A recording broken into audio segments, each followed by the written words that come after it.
ready for another lesson?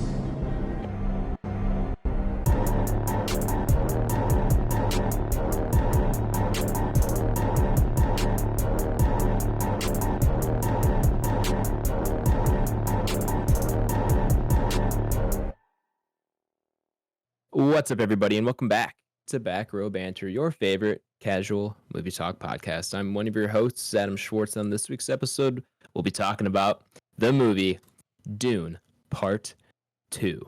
But, of course, before we get to any of that, I'm joined today by Mahdi Nathaniel Gingrich. What up, folks? I'm Mahdi Nathaniel. The Mahdi. Yeah, I can't remember which one of the names is that for him, basically. That's not one of his names. That's basically what they call the savior. But that's not Lisan al-Gaib. Yeah. That is also Lisan al-Gaib. There's two kind of names for it. I don't know why they use them interchangeably, but from my understanding, they do use them interchangeably. Got it. Let me look up Mahdi versus Lisan al-Gaib. I think one of them, to my understanding, is kind of the prophecy that they've drilled into the Fremen. Right. And then I think the other one is actually the plan of the Bene Gesserit. And they just happen to be... Well, that's they both happen Kwisatz to be Haderach or whatever, isn't that? Yes. Oh, okay. Am I Kwisatz mistaken? Haderach. Okay, I Yeah. got you. Yeah. Anyone just joining us this week, we're going deep early. So much for casual movie talk. Yeah, we're doing Let's well go. right now. I'm all in, We're dude. right- I've read both. I read the first book. I'm into the second. We're just we're all into in. jargon right out the gate. As Reddit is telling me, Mahdi is more of like the savior and doer of the saving, and Lisan al-Gaib is like the prophet, like the talker kind of Got saving. it. Got it. So one's I Jesus, guess- the other Saint John the Baptist. Sure. I don't know what that really. I don't know that reference, but sure. So there you I don't have even it. know if that's correct too, but it sounded right in my heart, so I'm gonna say that. I'm just gonna stand There by you go. it. Yeah. Yeah, just stand by it. You Yeah, just got to say shit with confidence. Right. It goes a long Right. way. fake it till you make it. Also joining us today is Lisan al-Taib. Hey. What's going on? He is the You are voice from outer You are the space. prophet, the voice. Well, yeah, the voice from. I don't know where do you want to be from, Ty? Red Bull. In a world. No, not Red Bull. Probably like the Shire or like Rivendell. Oh, that's cool. Would you be a hobbit if you could live in the Lord of the Rings? No, I would not be universe? a Like, hobbit, would I'd be you? an elf. I was gonna say you probably want to be an elf, right? Like, Yeah. who doesn't want to be an elf? Like, if you I don't, would also, the only other option would also be like part of the Dune at and bloodline, which is the bloodline of Aragorn. But we don't have to go into this. We can go deep into a different movie. different podcast. Wrong app. Somewhere Fair in enough. another universe. Fair enough. Yeah. And rounding out the squadron this week, of course, we have Big Muad'Dib BlakeHolder. Hey, what up? What up? All right, so could What's you going fight on, little mouse? could you fight Big a mouse? man-sized Muad'Dib? desert mouse? Yeah. Probably not. Right. So that's the question. Is it 800 pounds? I don't like our chances again. Are you fighting All right. one dune-sized worm or Well, 100? here's what I was about to say. Yeah. Is we had the combo come up. I think it was last week of the whole all four of our body weights combined into one thing, and I think Nathaniel, you brought up Earthworm. Could we defeat? I brought up Earthworm. Okay, Ty brought up Earthworm. Could we defeat, say, half of our body weight combined in a Dune Shai Hulud? No. No, we're toast, bro. Actually, 200 pound, a yeah, 200 no, pound I don't even know why Shai I'm Hulud, entertaining that. Oh, okay. I see what you're saying. like a 200 pound. I thought you were think just so. saying the four of us against up against a garden variety one. I was like, we got no chance, man. We're not. No, Well, like, not a regular. I no. think Ain't nobody taking those down. no. And I it don't would even know still how you would have do to be that. about 400 pounds if we just went half of us. And like, I still don't know the Yeah, length true. of that, 400. right? Like that's got to be. How big do you think the I think ones it's got- that the small ones in the movies weigh? Those are probably like 70 pounds, right? I don't think I could I mentally mean, handle. I think it's less than that. The way she just picks it up, you know, True. that's why I'm like, I think those are. I'm thinking probably 30 pounds. Yeah. And You think we it could take seemed down one of decently those? long, maybe like 7 feet. Could we take down one of Look those? like? Listen, Yeah, all you gotta do 6 is feet? drown. Yeah, for sure. Yeah. I'm gonna be All right. honest, gang. I think there's like a 40% chance I see like a 16-foot giant worm with big teeth like Mhm. that, and Yeah. I might just shut down on y'all. I'm cool. Yeah, I'm You're just Yeah, fine. see?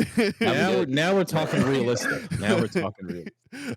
Yeah, I think the plan goes smooth until like somebody is just fucking swallowed whole, and then it's like, right? okay. Or like Well, even And then the worse, plan, it's like in like Jackson's King Kong where like it gets kind of half of you down or whatever. You know, like when Andy Yeah. Serkis gets munched on by those big slugs. uh-huh. I imagine, Nathaniel, you would pull like an Aaron Yeager, and you'd stop the jaws before they close, and you go, I can't die like this, but then you just succumb to it anyway. Hey man, that's how I gotta go. At least make me look cool. Yeah. Maybe I'll just like Fellas- I'll at least take out one of them teeth. Throw it for you for. That's a new how they get Chris their knife. knives. Yeah. Yeah, a little Chris knife. Or we gotta have one of us recording it because the cameraman never dies, There you as we know go. with film. Right? Except if you're in Godzilla. Let's hear the found footage. yeah, right? I was Found gonna footage, say, like well, you- goddamn, I was combine both of those. Cloverfield. Okay, sure, right. Then the cameraman dies. We were so Right. close. We were so close. Yeah, you really were. I've got a question. Do any of you guys plan on going to the books What? for Dune? The Dune Not for book? Clover. Oh, The Dune books. I don't know. I've only recently started to want to read again, like legitimately, probably within like the last like month and a half, maybe. And You for said some you read the reason- first one like a long time ago, right? Yeah, I think it was like sophomore into junior year, probably like that summer. My mom was a big reader, so it was always kind of like, even though you don't have school, like you have to read a book. Right. And so like, you know, I got to read all my nerdy stuff, and so that was one of the things Good that on I her. went into. She's Yeah, right. great mom, educator. So Yeah. you know that. Oh, well, yeah. That's Yep. that's a given then. Yeah. And so so yeah, that's the last time I read that, but I think it's something I definitely want to go back to, but for some odd reason this like last month and a half I've gravitated back to Harry Potter, and I don't have those books anymore. So I've been going, Leah and I have been doing like half price books Yeah. and Amazon and stuff like that. So Yeah. I just recently picked up the first one this past week, so it's definitely something I'm going to start. Yeah. Those are ones I want to reread as well. Those and the Percy Jackson books are like kind of up there for ones I want to reread. half price books rules. It's Facts. the best. I go there. I was so looking to much. get Dune Messiah, which is on my bed right here for audio listeners. And they didn't have it. They're out for of stock. audio listeners. No, that was the bit. That was the bit. I suppose all those visual listeners out there. Yeah. I personally listen with my but yeah. eyes. I wanted to go to half price book, but they were sold out. So I Unfortunate. have also been reading a book series from my childhood, but I went the other direction and I read Aragon, and then now I'm reading the nice. second one. Yeah, those are 3, 4 of those. 4 of those. Yeah, Nice. I never read those, but I remember people reading them when I was younger and liking them. if you like fantasy, you'd like them for sure. Yeah.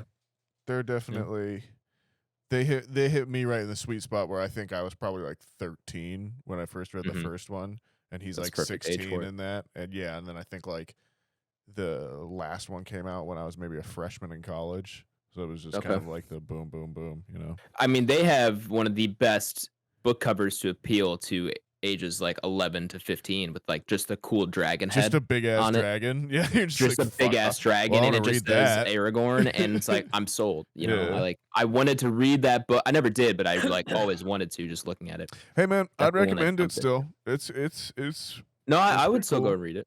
It's pretty cool. It's a fun one where you feel like you're reading a true fantasy book because you like open it up and then there's a map, and then you read it, right, and then there's I love also a those. I love those. glossary at the end too for Mhm.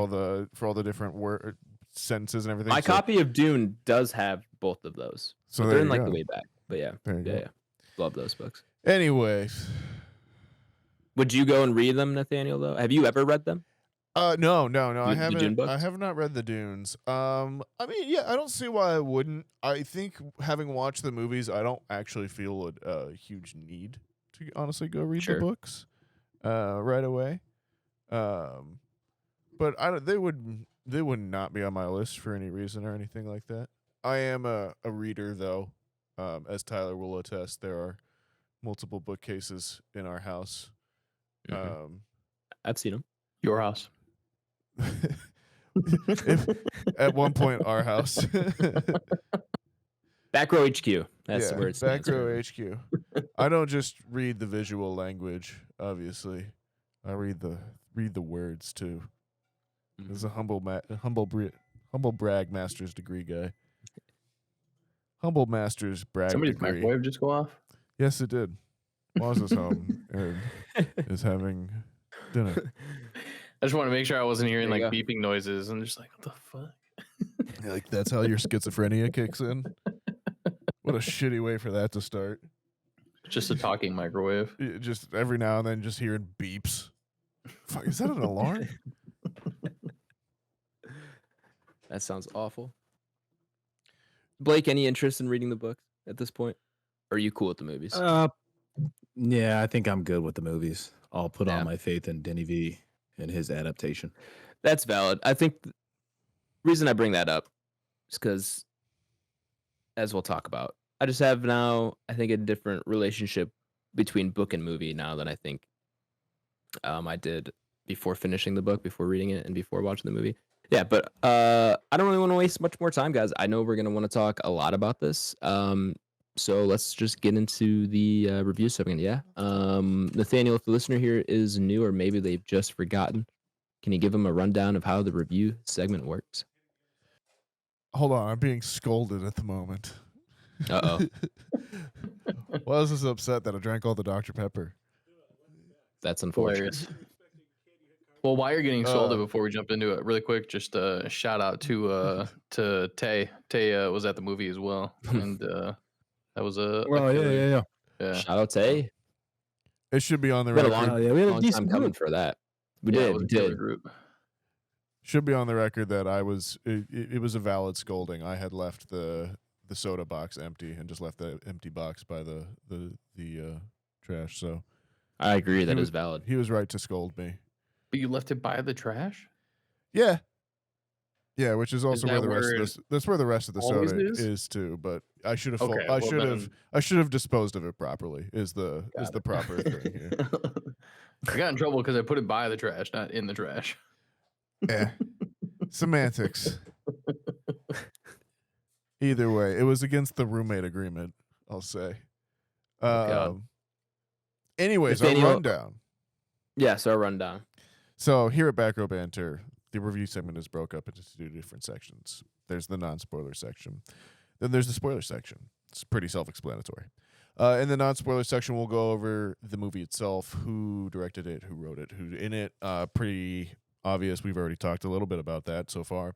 But then we'll go and give you the IMDb summary and go around the squadron, say if we have to recommend this movie or not. There is no nuance on the internet, so it's got to be a yes or no. And then we'll go on to spoiler time, where we'll go into big spoilers or any plot twists. If you don't have anything spoiled for you, obviously go ahead and skip that, but check the show notes where there will be the timestamps in the description.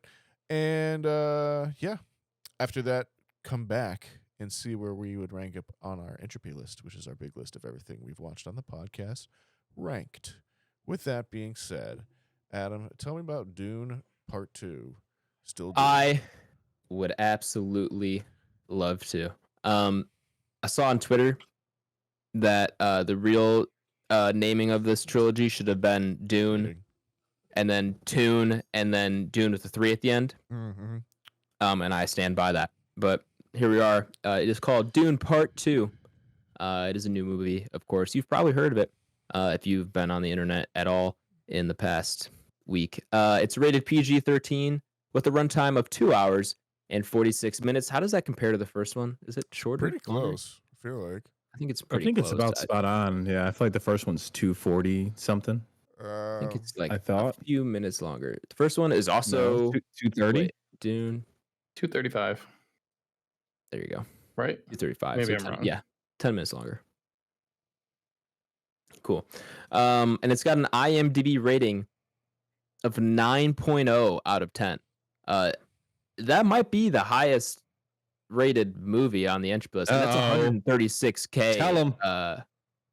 That's 136K reviews. That's not like it's a new movie. There's only 10 reviews on IMDb. That's 136,000 reviews, and it's got a 9.0 out of 10.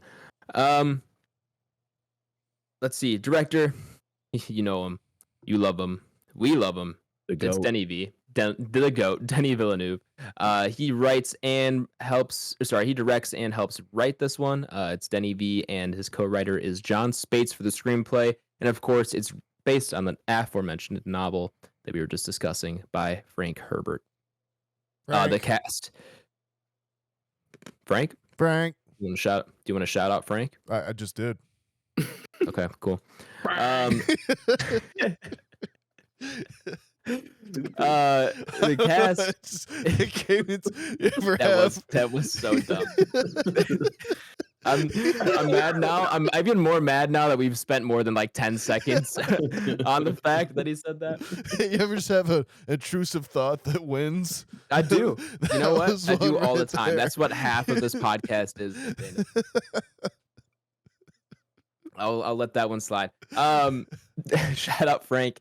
The cast includes, of course, it's a long list here if I want to try to get to everyone, but we'll do as much as I can. Timothée Chalamet, of course, is our main character. Paul Atreides. Zendaya is here as Chani. Rebecca Ferguson, Javier Bardem, Josh Brolin, Austin Butler, Florence Pugh, Dave Bautista, Christopher Walken, Lea Seydoux, Stellan Skarsgård. I think I'll probably stop there. Stop there. Why not? Yeah. As I keep looking down the list, there are people I should probably mention, but like I'm not super duper familiar with. But those are our main cast of characters here, I would say. They get a vast majority of the screen time. What a stacked cast. It's like up there. Absolutely. Anya Taylor-Joy is here too. That's the other big one. When you throw her in the mix, then you truly get like, oh wow. Oh wow. But yeah, this is one of the best casts I can think of in recent memory. Like I don't even have words. I don't know of a single movie All right, fellas. recently that's had this star-studded of a cast. Oppenheimer. Okay, you got me. Okay, Close. Barbie. So speaking of Calm down. speaking of Oppenheimer, right? I think it's time, and I feel like we kind of dance around this convo every time we have a film by one of these two gentlemen. Is Denis V the GOAT? We're starting off the review with this. I think that's a question for. Should that be a question for the end of the review? Over Big Chrissy Nolan? Are you forcing me to choose between Denny and Chrissy? It's so hard. Oh, I no. like. He He was got so mad. fucking mad. So offended. He got so pissed. For listeners, Blake just momentarily left the chat. We think over technical difficulties, but it could be emotions got too high. There's no way to tell. Yeah, we could have tripped a nerve. I don't know.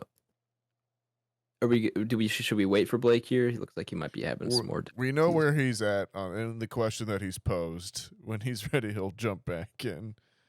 Yeah, I mean, I personally would like to save that question for after the review, or at least up until right before spoiler time. Maybe we'll see. Okay, that's fair. Let's talk about the movie a little bit first before we get in. Yeah, we get into such a grand question. I'll start off by, we saw the movie together, as we kind of alluded to. We did. Before. The squadron got together, plus Tay. Shout out Tay. Finally got to meeting him. You two, Nathaniel, I know you had met him. Ty, had you met Tay before? Yeah. Yeah, I was going to say, I think you guys had a little fight night or something. We did. While I was at school. Yeah. Yeah. But anyway, finally met Tay. Shout out Tay. Saw it all together. Saw it a Saturday night, 6 p.m. IMAX screening, prime time viewing, ladies and gentlemen. Great theater, great theater-going experience overall, I would say. So we all have somewhat of idea of where each other are at, and I think we're all pretty high on it.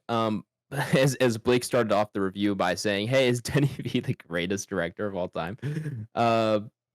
So where are we at, fellas? Because I'm inclined to believe Denny V is in the GOAT conversation after this one. I do believe the hype.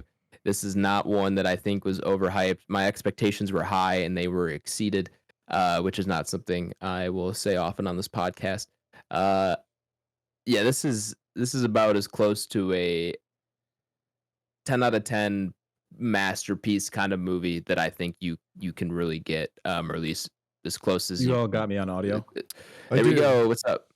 for sure. Go ahead, Adam. Uh, I'll let you cook. I hear yeah. 10 out of 10 masterpiece. I was about to say it's about as close as you can get to it, like a 10 out of 10 for me. There, of course, with things that we love, we're always going to critique to make them better, and so I do have some things here and there that I'll bring up in spoilers that I could be like, I wish this was a little bit different here, But all in all, like I don't, top to bottom, I find this movie damn near flawless. Like, you think about directing, you think about the score, you think about the cinematography, you think about the acting, the writing, the story. Like, I don't, the sound design, I don't even want to leave that out because that was such a huge part of this movie. I don't know a single part where I'm like, this is lacking or this is lackluster or I'm disappointed in this. It's a 2 hour and 46-minute movie. I was glued to the screen the whole time. I never felt like it dragged. It never, the pacing's great. Like, I can't stop saying enough great things about this movie. I've been waiting 4 days to do this review because I just want to talk about the movie, and I have no one really to talk about it with. My dad was like, "Oh, it's pretty good," and I was like, "Come on, like, give me more than that." A few of my friends haven't seen it yet, so like, I've been dying to do this podcast for days now, and talk about it. I mean, it is everything I want it to be. It's everything that everyone said it was. It is. It's living up to the hype, man. I'm head over heels for this movie. Real quick, Adam, you know that we can talk outside of the podcast about movies, right? No, I have to save it for the podcast. Like that's actually Yeah, written in the save it. contract. Yeah, Right. It is. Yeah, you don't violate your NDA, Ty. Like, don't be spreading rumors.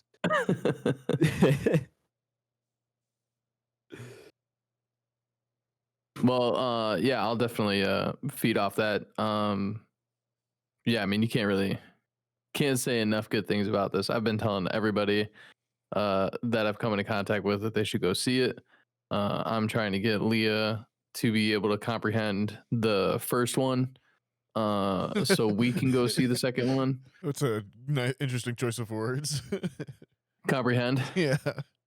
Yeah, she's smart, but it's just she cares about movies that she wants to care about, and so it's hard to you can't teach passion about nerdy stuff. You just you either got it or you don't got it. That's and true. So I mean, she reads more than I do. I literally told her this the other night. I was like, I don't understand. I was like, it's just because you don't like it, and that's okay. But I'm gonna make you like it. I was like, I know you read, and for a person to be able to read and thoroughly enjoy reading, you have to have some kind of mind to be able to paint your own picture. And so the imagination part of it there, it's the same reason. Like I can't fathom why she doesn't like Harry Potter. And I'm like, we have to watch. It's magic. It's literal magic. And so, yeah, anyways, but I want to go see it again. I'm probably going to get Justin to go see it again at some point. I'll go see it again with you for sure. Cause yeah, it's good, man. Score is killer. The way this thing is shot is just absolutely stunning. It really does keep you glued to the screen. There was only one thing that I can remember when we were sitting out in the parking lot after the movie that we all kind of agreed upon. We just wish that some fight scenes that come up could have been a little bit better. Or drawn out a little bit more. Yeah, more climax. but more cowbell. And More cowbell. if you know, you know. Nathaniel knows. Um, but yeah, it really is just that well put together. I think everybody that listens to the podcast and the three of you know that, and I've said it for like the last 3 weeks in a row. I told you that this movie and these series were going to be absolutely fucking epic. For sure. And I think a lot of people maybe didn't think that way after the first one. But man, does this make you like the first one more? And holy fuck, is this thing good? So I'm definitely a recommend for sure. Yeah. I guess I'll kind of fill in third. So yeah, overall, went in with incredibly high expectations, and came out with all of those expectations met. Right. So there are some few things that you can go against, in terms of some of the fighting scenes, as Tyler kind of harped on, not being as climactic as you would like. But outside of that, that's really the only thing I can sit here and be like, oh, I wish they had that. The cinematography is great.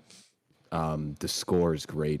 The acting is great. This is probably the best I've seen in Rebecca Ferguson. And yeah, all in all, man, it's one of those movies you go in knowing it's an epic. You go in with high expectations. We've been waiting, 2.5 years for this, 3 years for this, and you kind of sit in the seat and be like, all right, let's see what they got on the docket, and it's a hit, man. So yeah, Tyler called it with that. These would be special.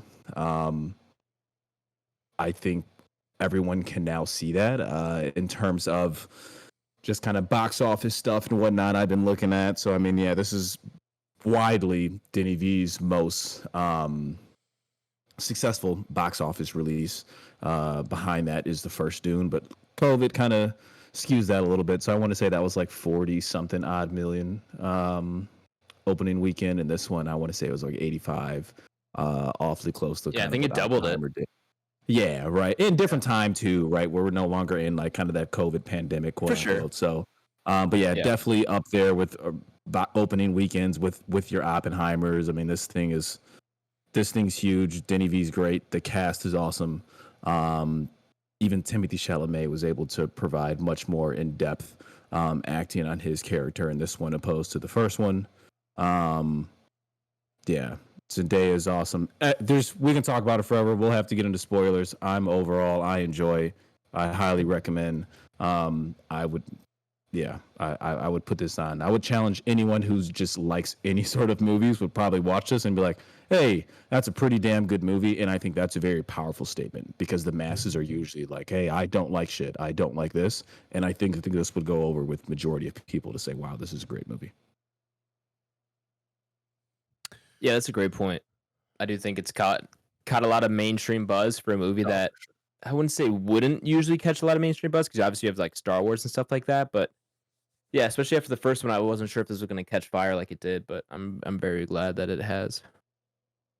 Yeah, for sure. Nathaniel, I don't know if I missed you when I was No, I haven't gone yet. Fighting the Discord gods. Okay, for sure. I haven't gone yet. Yeah, I mean, echoing everything you guys have said, I think I agree with just about all of it. I am also, I don't think, quite as high on this movie as maybe the rest of you guys as well too. I really liked it. I had an awesome time watching it and had an absolute blast there as well too. I just found it to also be a little bit more anticlimactic than I was expecting. And I felt like, more so even than the first one, I just kind of felt like this one ended with this kind of like cliffhanger gut punch. Like, it kind of goes for the Empire Strikes Back ending in some ways as well too. And like, I know, to Adam's point, it's like, I think we've talked in the past how like this is basically book one split into two movies, and that's Dune 1 and part 1 and part 2 now. And that's basically Dune book 1, and then it ends, and then I believe Denny is obviously planning on part 3, which is going to be about Dune Messiah, which is about half as big as the other book so far. So I just don't That know. is all correct. I don't. And I will say the movie does end almost pretty much the exact scene that the book ends. They end in the Okay. exact same spot. I just don't know if like having it written and structured that way. I'll be interested to see how everything kind of wraps up in this one, or if they attempt to kind of keep it going. Because to me, it felt like this one ended in like a "we will be back to wrap up more of this and see what happens next" kind of thing. This didn't really feel like a conclusion to the first movie. Anyone else feel like that, or do you feel I like 100% agree. They it definitely felt like they left this one for a third part, and I think the books are a different story where like the book has a little bit more closed of an ending where if you stopped at the first one, like right, you'd be fine for the most part. The way they left this one, and the thing that hooks me with this ending that they kind of changed from the book ending is like Chani, Yeah, I've heard um, that. as like a character overall, and especially at the end. I'm not going to spoil anything book wise or anything, but like they did change her character, and they changed like kind of how that ending works in terms of her character, which is obviously, if you've seen the movie, a pretty important part of that whole sequence. So yeah, that's really the big change from the book that kind of makes it feel a little bit more open ended than the book does. Yeah, so I think if you were saying earlier this, like, if this is a 10 out of 10, for me it's more of a maybe like an 8 out of 10. But I still really really liked it. I thought the performances are great. Thought Sure. Timmy steps up in a big way. I think Denny's action direction is top notch in this one. I think it's actually better than the first one. I think his sense of scope is better as well too. But it's a movie that I did wonder, like, am I going to be putting this on all the time when I'm at home, or something like that? Or is it like it's one that deserves to be seen on a big ass screen? That might mean I only see it once or twice, or in my lifetime or something like that. But doesn't mean it's not awesome as well too. I don't know. I'm just kind of balancing with it. I'm sitting with it a little bit as Yeah, well too. I Maybe hear you you, guys I will. hear you. I think that's a fair point because I do think I do wonder myself how much the IMAX has influenced my enjoyment of the movie, but I do think there's also something to be said for the IMAX or movie theater experience 100%. of this movie, as there Like, is with yeah, every movie. yeah. No, So, I agree. yeah, I think that kind of goes both ways. Um, But I yeah, and guess to your point with, go ahead. go ahead. No, go ahead. Well, I was gonna say to your point of the whole action, like he kind of pulls it right before we get a lot of the action fight sequences, it being anticlimactic. I was gonna talk about that more in spoilers, but yeah, I agree with you. That is my one kind of critique of this movie is that um he kind of pulls back right before I expected more things to go down. I mean, that ending was like expecting a lot more action. It doesn't have to be a dramatic more action. I'm not expecting a Peter Jackson 20-minute long fight scene. Yeah. But what we got was just not nearly as much as I think the film building up to that moment deserved. They were more practical rather than dramatic, I would say. Right. Sure. Yeah. Yeah. And to kind of play devil's advocate with that point, the book is never about the action. Like the book is all about the Yeah. politics and the philosophy and all that kind of stuff. So like, in terms of adaptation, yeah, sure. There's not a lot of action in the book. Why have a lot of action in the movie? And then to devil's advocate that point, I think if you're adapting the book to the movie, you have to throw more action in there. Like I it's a visual medium. It's not going to be a 1-to-1, adaptation whenever you do a book to the screen. And I do think he needed to kind of give us just a little bit more. I'm not asking for a ton, but it was a little anticlimactic towards the end, and I don't want to say too much more for like spoilers and stuff. But yeah, I would say there's a few moments throughout the movie where we could have gone a little bit longer into the action, but that would be probably my biggest gripe. Yeah, and to end my kind of review on a positive here too, because like I said, I did really really enjoy this movie. I think I think Harkonnen Homeworld Gladiator match may Oh like yeah. that's Gady Prime, I think. yeah, I Katie think Prime. that's this movie peaking like in some ways like sure. as a movie. Absolutely. and like Yeah. and that is going to be in some of my like that's top 5 scene of the year. I can tell already. Like, you know, Yeah. of just movies that Yeah. I've come across. You know, that whole scene was great. The color is unreal. The way he Yeah. shoots that scene is amazing. Austin Butler is a freak. I like it. I Mhm. like his freakiness. There's a black sun. There's ink Yeah. fireworks. I was like, yeah, the there we man go. is Now you're cooking. talking. I was gonna man is catch you on the cooking. fireworks. Yeah. I haven't That seen scene is nuts. weird fireworks like that since Tron when I got hexagon fireworks. So I was already like, you're bringing up good memories, Denny V. You're cooking Yeah, right now. For sure. Yeah, he was. I heard, he was and in I his haven't- bag in that one, as the kids Yeah, say. he was. I heard, and I haven't confirmed this with like my own research or anything, that they filmed that scene with an infrared I camera, heard that as well. and Yeah, like that's what kind I of saw. changed it after the fact to black and white, and that's why everything kind of glows a little bit more. Yeah. Very interesting, but like incredible effect if that's Mhm. actually how they filmed it, because it didn't look like traditional black and white. No, it definitely No, wasn't. it doesn't. So it seemed yeah, that like would almost explain it. desaturated rather than Right. black and white. Right. Which is, I think, probably. I mean, once I heard that, I was like, "Oh, that sounds right." that they filmed this with. But yeah, IR it felt like it cameras. was an That's really cool. in-camera effect too, because you saw them go into Right. different lighting, and it would like change as well too. It was just it was Correct. cool. Yeah. There's Definitely weird agree with you on that one. Silent Hill characters in the background throwing. Do we want to answer Blake's grand question after we rank it out of spoilers, or do we answer that now? For Christopher Nolan versus Denny V? Yeah. Or well, it doesn't even have to be those two. I just the GOAT debate. Oh, the goat. Well, that was his question. Oh man. Was it not? Was that not your question, Blake? Oh, I mean, I guess it's more so focused between Denny and Nolan. But nah, I Okay. mean, I just want to put everybody in the hot seat, man, while the mic's in front of you. Whatever. I say we save that for after our ranking. I think we should go Fair enough. Fair enough. through the review first, then we can talk more about that after the ranking. How about that? Let's do it. Let's jump I'm into assuming it. I'm assuming recommend all around. Yeah. Yeah, recommend. Movie's Yes, epic. sir. Go Yes, see sir. it. Yeah. Go see it in the theater. Please go see it. Leah agrees. If you heard her on there, Yeah, as I well, think too. Leah- Yeah, I just got yelled at because I said the F word. So that's what that yelping sound That's- was. Nobody was hurt in the making of this podcast.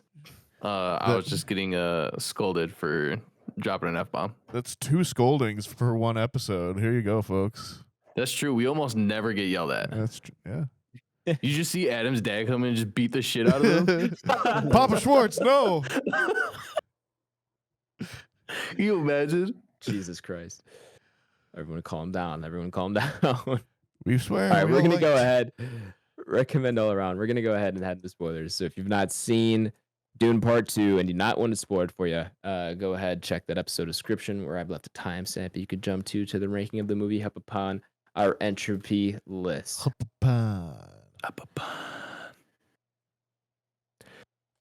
Spoilers. I was trying to think if I have a desert sound. A rattlesnake. Thank you. Thank you. And here, I'll play some wind chimes too. I wonder if I hit my desk if the microphone will pick it up like we're thumping on sand. There you go. Yeah, let me give it a shot. Let me give it a shot. Boom. Not a good Not sand coming sound. across as well as you too as you rattly. think it is. Yeah. Not a good Dang. sand sound. Yeah, maybe it's just because it's too maybe it's too flimsy. Even though You gotta it's go still lower, bro. solid. You gotta go lower. Trying to catch a big one. All right, so Yeah. like on a visual level, I feel like the translation from book to screen has to be like top notch. It has to be like up there with the best we've ever seen, right? Like in terms of like Yeah, I think capturing someone's vision or something like that and being like a lived in Well, world. it's kind of for me. It's kind of like one of those things where like when you see a character that can only be played by one person, like that's who you thought of in your head for so long of like who could be like the perfect Tony Stark or like the perfect Superman or whatever. Like he has drawn up and made like the perfect The scenario of what you could have definitive possibly Dune. imagined in your own head. Mm. It's so well put together, and I'll defer to Adam because like I said, I haven't read the book in forever. But yeah, like that's how I think that I would have also like pictured that in some way, shape, or form, but better. Adam? Yeah, I reading the book, like they do. Frank does a great job. Yo, He that's does gonna a- be a sound bit on the board. does a great job of like describing environments and buildings and everything like that, but he doesn't go into extreme detail. So it leaves a lot to the imagination as to like he describes an ornithopter, but exactly like how it looks. Yeah. The angles, the sleekness, that kind of thing is a little bit more interpretive. Maybe Denny that V is- definitely leans more into the science fiction technological aspect of all of these designs, and I think you would initially expect reading the book without seeing this movie. Now that I see the movie, it's hard to unsee all of these designs, and like Right. I do love the Sure. way that he interprets the text in terms of how Dune looks. It's a great aesthetic, and I think it fits really well for the material. So like I have no Mhm. problem with how he interprets this. It's not really something where like you kind of get these vivid descriptions of everything where you can kind of tell it's this technological. But yeah, in terms of, I think a point I'll agree with you on is like Denny V clearly has a vision of how the Sure. dude maybe looks in that's- his head, and he clearly is able to put that on the screen better than anyone else I've ever seen be able to do. I can just tell when I'm looking at the movie, like as I'm reading the book, like this would be something I would imagine in my head, and boom, there it is on the screen. Like I can just tell, like Yeah. if I want to compose a shot, or if I am thinking about how something would look, like I've never seen someone be able to just like get such a dream like feel, or not even dream like, but like just put imagination into a visual form for others to see. Like I don't know how he's able to get what he's seeing in his head onto the camera or into the camera and onto the screen. His ability to do that is incredible, and it's shot after shot in this. I think it started out with the opening, the first one that did it for me. The opening scene where they're on the dunes is great, but then like once the patrol is like climb and they jump off the dune and go and levitate, I just like Yeah, that my was soul nuts. left my body, dude. Sure. I was like, oh my god. And then like from there, that wasn't even like the best shot of the movie. Like I didn't know how he could beat that kind of stuff, and those kind of visuals we were getting at the very beginning of the movie, and then like time after time, I was just like, oh well, that might be the best shot I've ever seen. Oh wait, no, Gady Prime, and it's black and white infrared. Like, oh, I didn't even know that was possible. Like, it's just he kept outdoing himself all the way to the end of the movie. It was insane. I love that a lot of those shots, like the one you're referring to with the climb scene, Mhm. that's like that. It feels like such like old cinema, Mm. but done so well, because Right. like that's like how they would depict like floating in like a Space Odyssey, and like it looked just so minimalistic, but Right, it right. reminded you so much of like old film shots, but in like obviously a much newer age that we have with technology and everything like that. And yeah, you're right. That was like from that opening scene, it was just like It's like, I'm in. we're in for a treat. Yeah, for sure. Yeah, it was like For we're sure. using 70s effects, but using all the 2024 tricks Yeah, to like hide them and make them look cool. it and feels all that super kinda stuff. complete. Yeah, I agree. Yeah. And I think it's scope too. Like he just does to give it that epic, lens as well. And just like immediately, as you guys are talking about, like you have that big kind of attack on the, or I guess it's kind of where they pick up from the last one, isn't it? Where they start kind of climbing the mountain and everything. But and then I think even after that is Picks up right after the it's when they start attacking them, and like they start getting picked off kind of one by one as well too. That I was just like, yep, And the bodies are in. falling. Yeah. And oh my Mhm. god. True. I was just like, I was like jumping back. I just, yeah. Yeah. Yeah, What a it's gripping it opening starts scene. off with more action than the entirety of the first film, right? Within the first like fucking 15 minutes. Pretty much, yeah.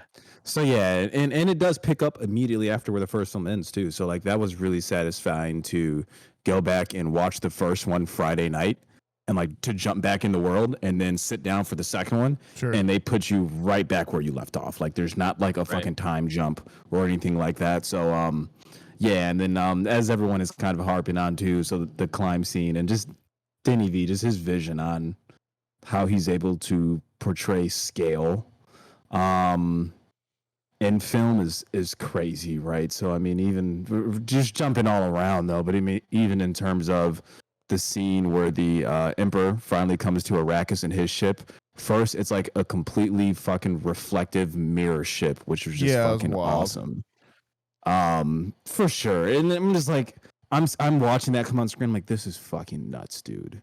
And the reflections and everything is so good on the ship, from the mountains to the spice refinery, or I think it's what's the capital city? Arakan. Yeah, I believe. Arakeen.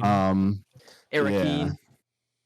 And yeah, man, he's just everything about this is great. Then I mean, then obviously we can dive into the actual character development of Paul and Timothy Chalamet, as well as Rebecca Ferguson's character. Zendaya's got a massive role in this, where she's just kind of a fraction of a character in the first one, and just the roller coaster of emotion she goes through. Of finally, like, she was the one person like standing up for Paul, being on his side, saying like, hey, no, like, he's for people, he's going to do the right thing, just for him to, I mean, it's for the right cause, right? And he understands why he has to take the Emperor's daughter's hand. I can't think of Florence Pugh character's name, but like, what a fucking slap in the face to her, like directly in front of her, you know what I mean? So I'm just like, man, this movie, it's got some powerful beats to it, fellas. It's got some powerful beats to it, man, and he knows how to do tension. We know well Denny V can provide a masterclass of tension, right? For those of you who have seen Sicario and Prisoners and things of that nature, and he's able to put it all on film here, right? I mean, I would say this is his magnum opus, which is a powerful statement because he's made some pretty good films. Yeah, Facts. I would agree with that. I mean, it does feel like a lot of his work has kind of led to this point. And I read somewhere, you know, kind of like getting as much Dune 2 content in me as I can. I read an interview from him saying how he was initially, in terms of like timeline of production for Dune 1, was initially offered this and said, hey, I'd love to do it, but like, give me a second because I got to get practice in sci-fi first. And that's when he did Arrival and then 2049 and then did this. Because I think Warner Brothers initially got the rights and wanted to greenlight this back in like 2013 or 2014. And he was offered it and accepted, but like said, hey, let me do these other ones first. And I think you can kind of feel that building into this one, even after the first one.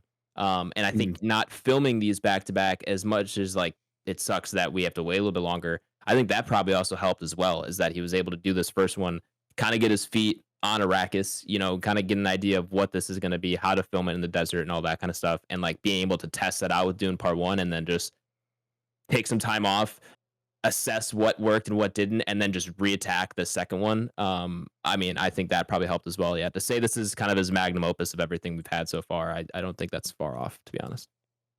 Yeah, for sure. How do we feel about just like diving into the plot of this thing, right? So how do we feel about Paul, or Timothy Chalamet's character, right? Basically, it's like a self-fulfilling prophecy, right? Where he's like the savior. Is Tyler talking, or am I? No, you cut out for a second. Oh, okay. Yeah, where it's He's basically the a savior. self-fulfilling prophecy, right? Where he's like the savior of the Fremen, which is effectively like the north half of the planet believes in that, and the south half are the people who are kind of like the rebels and against that. Do I have that right? Anyone want to fill in? It's the other way. It's the other way around. Other way around? Okay. South is more devout followers of, I don't even know if that religion has a name. But the South is the more devout religious people. Right. Okay. So then, yeah. So he basically fulfills that prophecy, right? But it's not necessarily meant to be. It just happens to be by chance, right? And he kind of leans into it because technically, the prophecy that he is fulfilling, right? And I don't have all the Dune lore terms off the top of my head, but what's the It's basically the plan that the Bene Gesserit had been planting for thousands of years. Yeah. Effectively, that's who he is, right? But then it just turns into be the Fremen savior because he's on the planet and he leans into the belief that they think he is. So now it becomes a self-fulfilling prophecy. So it's fucking insane, man. A lot of shit going on in there, and it's crazy that he was able to put this on film. So I can't even imagine the books, right? Yeah, so there's some discrepancies, or they're not. There are some discrepancies, obviously, between the plot. The overall arching plot is relatively the same, and all of that kind of lore stuff is in line. There's obviously details that you get in the book that aren't conveyed in the movie, like, yeah. I mean, I could go on and on. There's obviously a lot of detail in the book that you're not going to get, but generally, I think he does a really good job of kind of getting. It's not 1-to-1, but getting a very good 2-screen adaptation of it. I think the things that he cuts out were probably good things to cut out. That probably would have extended the movie too long or been a little bit irrelevant, or just were smaller plot lines that like were cool to have in the book, but weren't 100% necessary to the story. So there were some things that he left out that will probably get touched on more in the third movie. Alia, Anya Taylor-Joy, she's actually the time span of the movie is probably about a year, I think.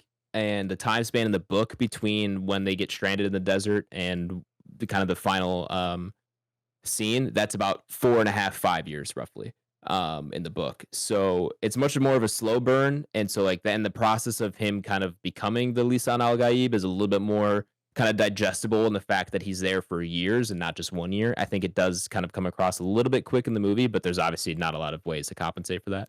But Alia is actually a toddler in the book, but he doesn't have her born in this movie at all. So instead, because she kind of talks through Rebecca Ferguson's character, which is kind of a plot in the book before she's born, but that's like the biggest thing. But yeah, I mean, in terms of Paul's character, to your like original point, it is a very interesting kind of slow evolution. There's obviously a lot to this plot here where the Bene Gesserit were the ones planting this prophecy. He's acknowledging the fact that it was planted. They probably shouldn't believe him. He doesn't really, initially isn't all in on doing that. It doesn't really want to. He's kind of having to fight within himself on whether he wants to kind of reclaim his rightful spot as the Duke of Arrakis, as the Duke of Atreides, as the Lisan Al Gaib. But he doesn't really want to do that because he's seeing all these visions of the famine, as he says, and the jihad, the horror. But then having to grapple with that. But then as he's trying to decide what to do, the prophecy continues to come true. Like the things that said they were going to happen, whether he wanted to control those events or not. Everything just kept falling in line to the point where he eventually, the water of life, when he takes the blue liquid, which is like bright ass blue, dude. That was bluer than like you wanted to say. No, I wanted to, no, it honestly reminds me of what's the blue Gatorade? There's Glacier like Ice. Yeah, well, there's Glacier Ice and there's like the super blue one. I don't know, it was one of those two. Antifreeze. After he drinks the Gatorade, that's when he wakes up to being the Quetzalcoatl Haderach, Quetzat, whatever it is. And like that's when he kind of like has no choice but to go forward, and like he can see all the pathways. The best way, the movie doesn't do a great way of describing exactly what his powers are. He kind of says it. There's that scene with that shot with his hand. He's like, I can see all these paths and I can see a narrow way forward. The best way I can kind of describe it in like terms people might already understand, he kind of has the power of Doctor Strange in Infinity War. Yep. For sure. You can kind of see all of the paths. Yeah, exactly. So you can kind of see all of the paths. And now it's not as precise as Doctor Strange. Like he can only see it from that present moment, and like things may change or there's things he can't see. So if something comes up, like his timelines are constantly shifting, but he can see all of them as they shift, basically. So he can kind of see the future, but it's constantly changing. So it's not quite as overarching as a Doctor Strange time stone kind of power is, but that's essentially what he can do. He's also a mentat, which they don't really touch on at all. But in the first movie, Thafur Hawat, he's the older guy with like the white hair. He's got the thing on his lip. David Dastmalchian is also a mentat. They're like the human computers. The computers. Yeah, Paul's also trained from birth to be a mentat as well. So not only is he trained to be an elite warrior, is he trained to be a computer, he's trained to be Ben Gesserit, a witch. He's also got Doctor Strange powers and can see the future. Like he is the ultimate kind of weapon by the end of the movie. So, having to grapple with all of that, it's an interesting plot line. I think there's a lot there to kind of see the slow devolution of Paul as he kind of accepts his fate. I think Timothée Chalamet, I don't think we've touched on him too much yet. I think he is incredible in this movie. I don't know if there's a better Paul Atreides. I don't know if I've seen a better Timothée Chalamet performance. I think he's really good. His monologue where he claims kind of the throne, if you will, or like the Duke of Arrakis scene where he kind of goes to the religious gathering and stands up. His speech there is very powerful. Like his performance there is great. Good.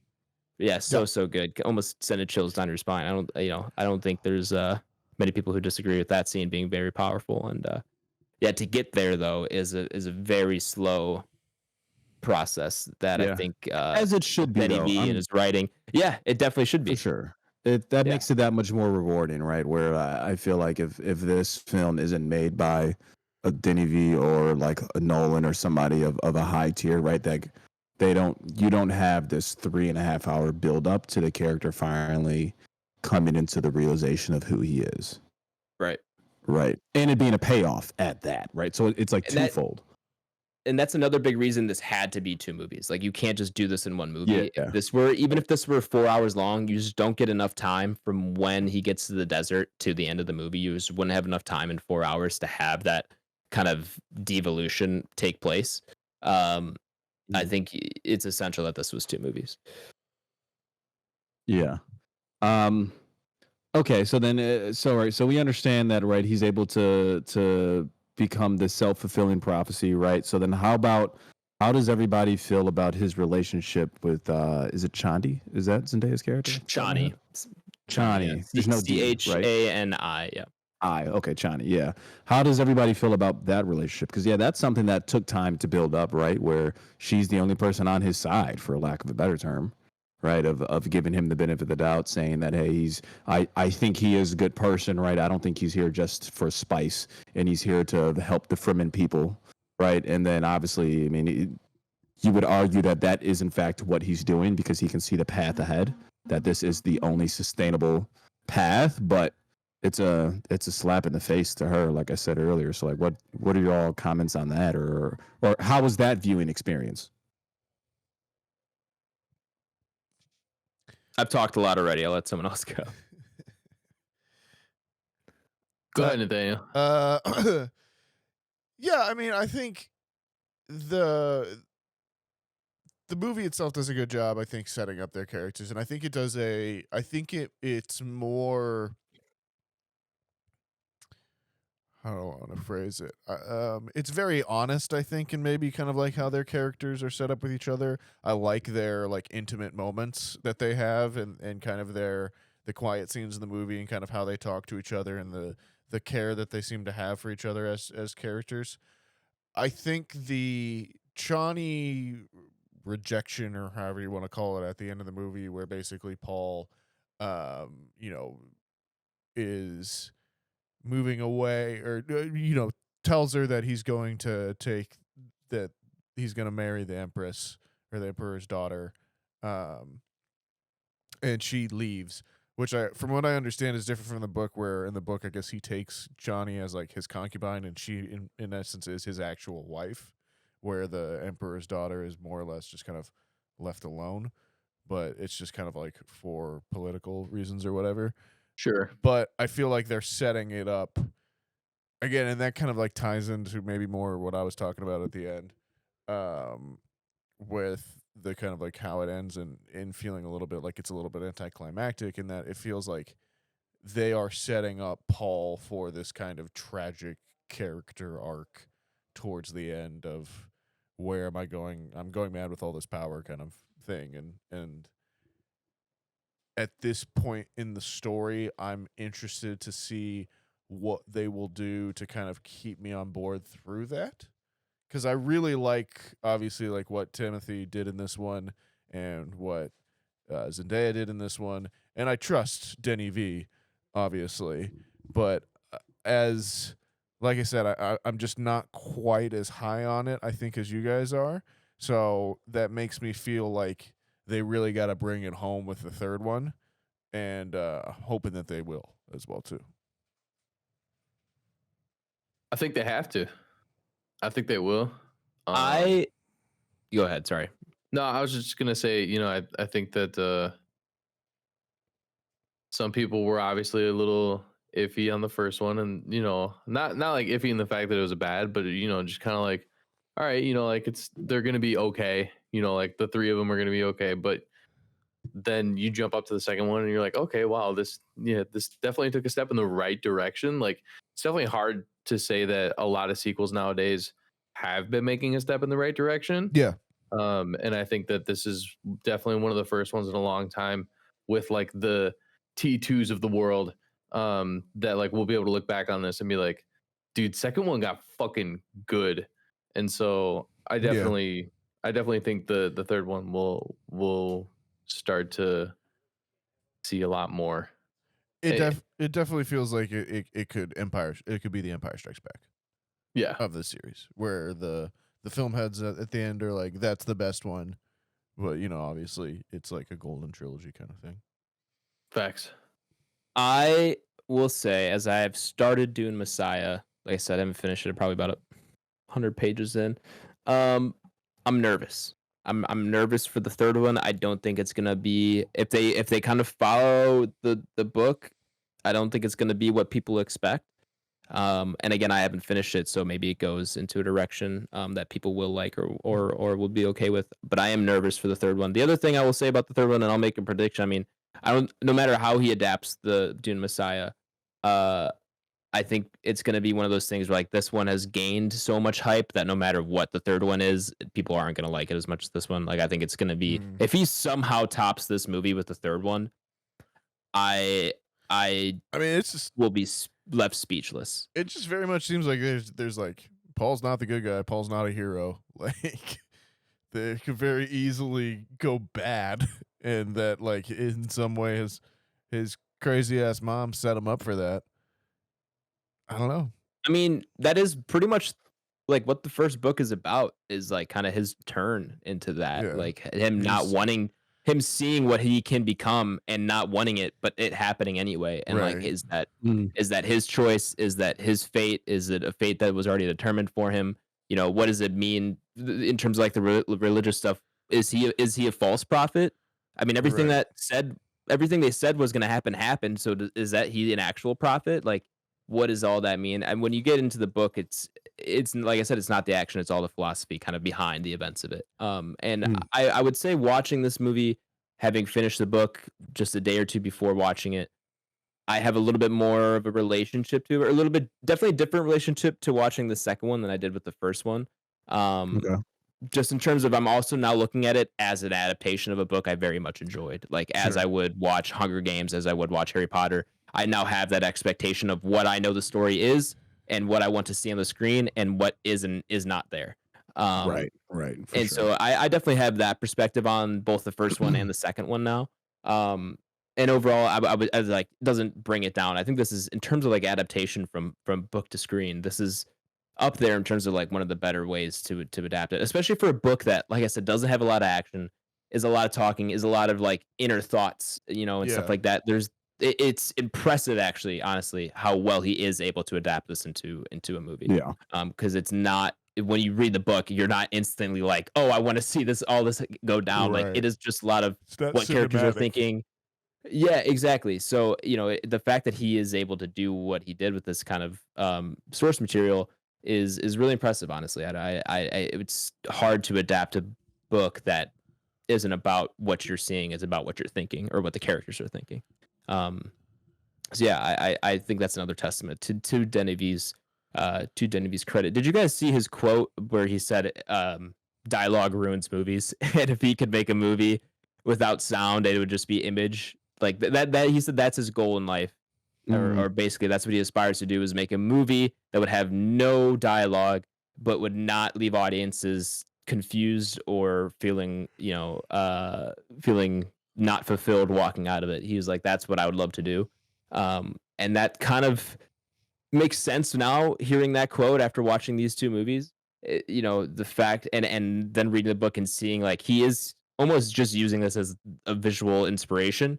And Right. there's not a lot. He's not going into a lot of detail as to, like, what Paul is seeing in his visions, because it's just it's war, it's genocide almost that he sees in his visions. But you don't really see that in the movie. He gives that one visual of the famine, and like the figures who are retching on the ground, and kind of visions here and there. But like it's kind of a constant recurring theme in the book. And I thought that was interesting how I heard that quote from him, and then seeing these movies, it does make a lot of sense that like he would kind of just almost use this as like inspiration for a world to craft his imagination within. And I think he does a great job of just kind of making Dune his own. And I think there are some critics I've seen online that like are huge fans of the books that don't like how he's adapted it. I love it personally. I think this is such a great aesthetic to go for. Yeah, nothing's going just to be in terms- 100% hit. Right. And everyone, when you read a book, everyone's got different images going Right. on in their mind, right? So, but I personally, like, now that I have seen this kind of aesthetic, it's hard to unsee it reading the books, and I want to bring these characters. Like when I'm reading, I'm kind of almost imagining Timothée Chalamet. It's hard to see anyone else because he's such a perfect casting for the character, I think. And same thing with pretty much all the characters. It's hard not to see them because the cast is so incredible, and they all match their characters so well. But yeah, I mean, I think if you guys want to get into the books, I do recommend them highly. Same thing with all the listeners. Like, it's not an easy read, the first one, but I think it's worth it. And the context you get for these movies just makes me appreciate them a lot more.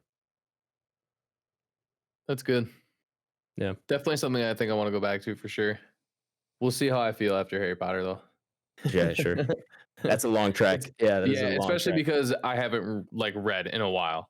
So it's just definitely one of those things it's kind of like working out. You gotta like find time for Gotta it. work out your brain muscle, man. Exactly, yeah. So, but yeah, we'll definitely see. If you, and this is for everybody, if you could maybe not, it's kind of hard to phrase it. If you had to pick one other director to do this instead of Denny V, who do you think you'd want it to be?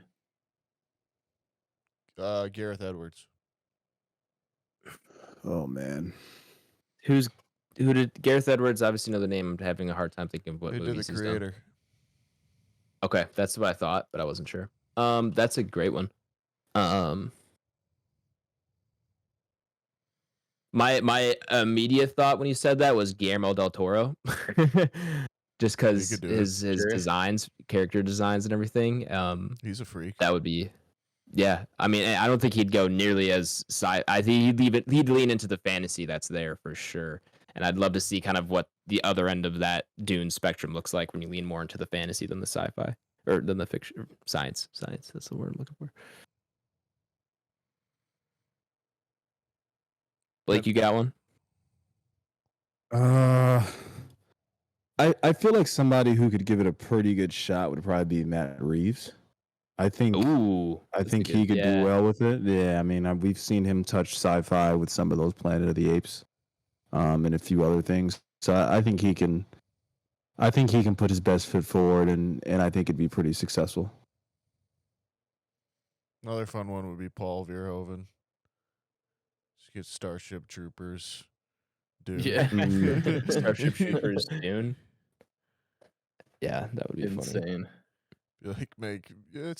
Paul Space Hitler. Now he's a really Space Hitler. funny.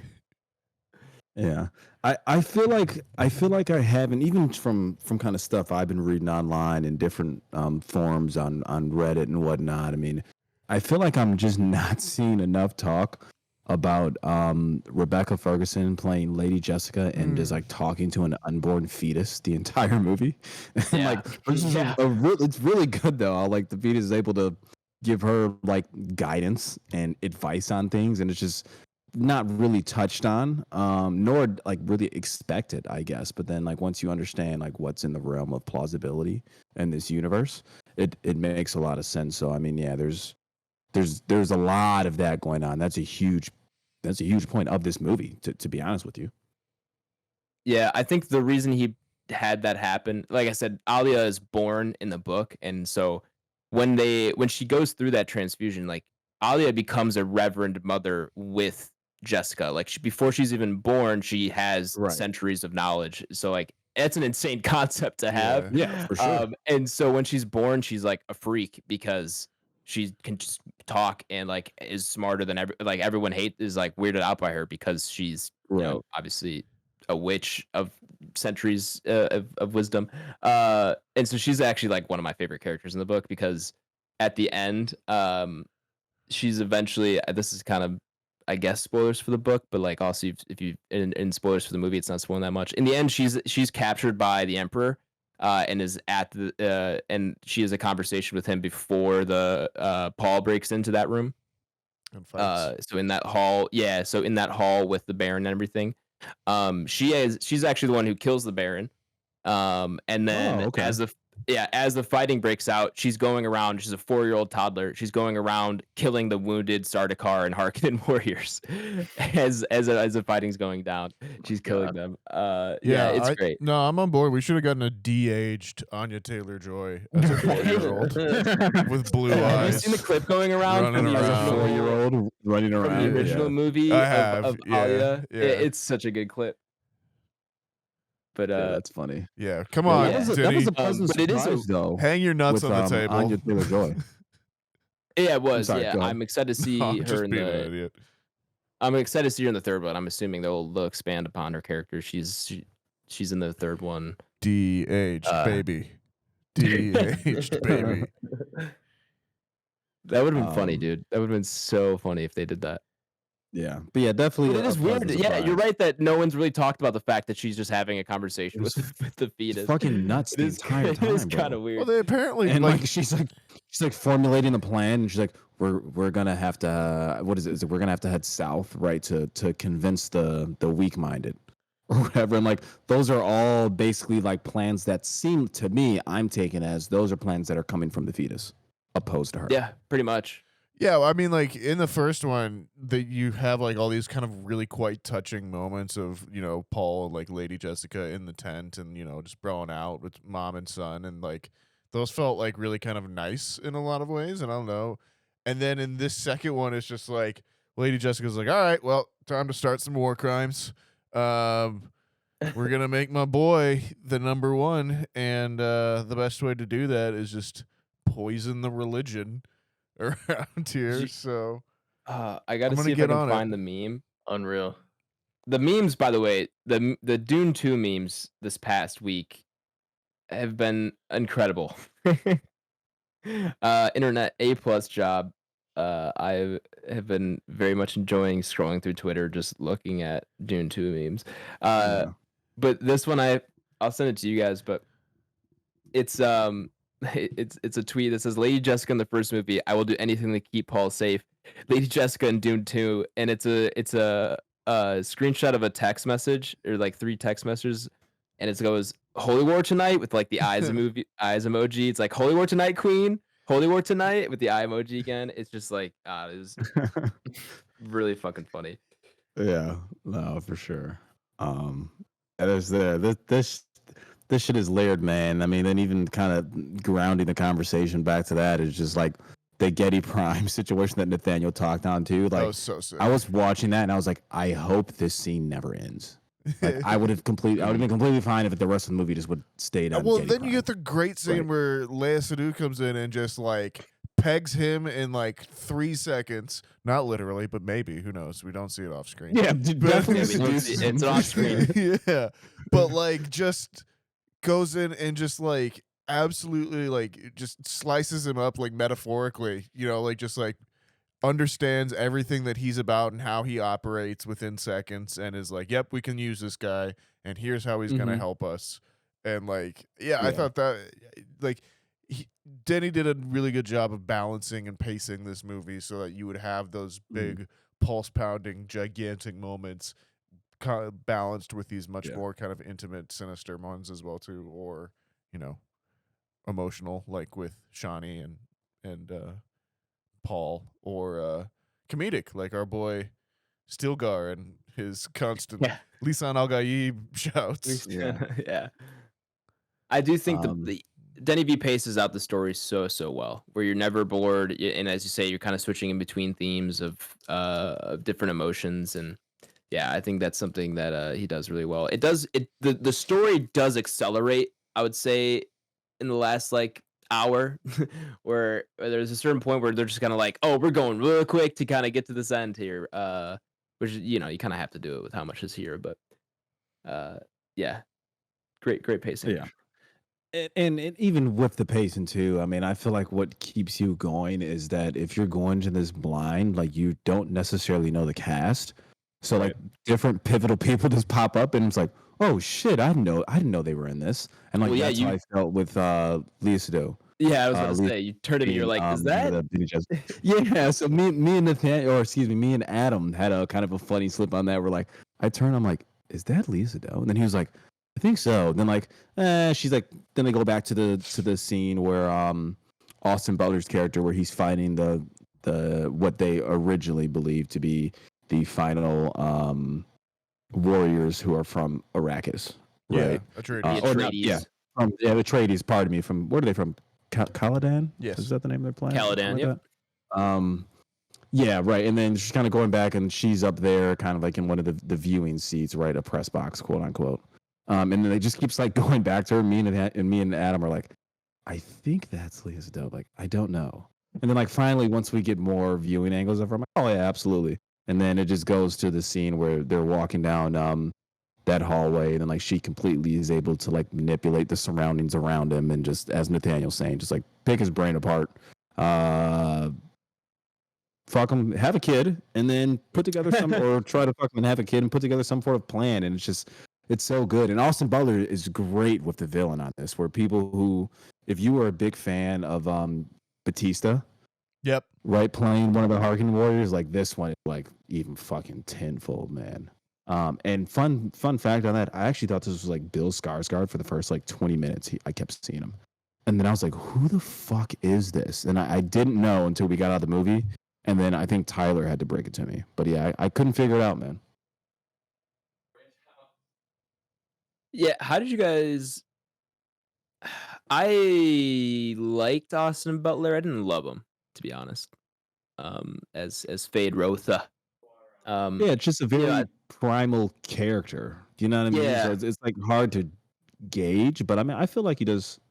I think that's probably one for me where his book character is a little bit different than the movie character that we got, and so that's kind of probably why I'm being held back a little bit. I still like what he did. It's not like I thought he like had a bad performance or anything, but I think that's probably what's holding me back from loving his performance or his character, is that it's just a little bit different than what we get in the books. But understandable. It happens. How do you guys feel like you guys were able to kind of follow this movie as it was happening? Because I remember, obviously, I watched this one having read the book. Yeah.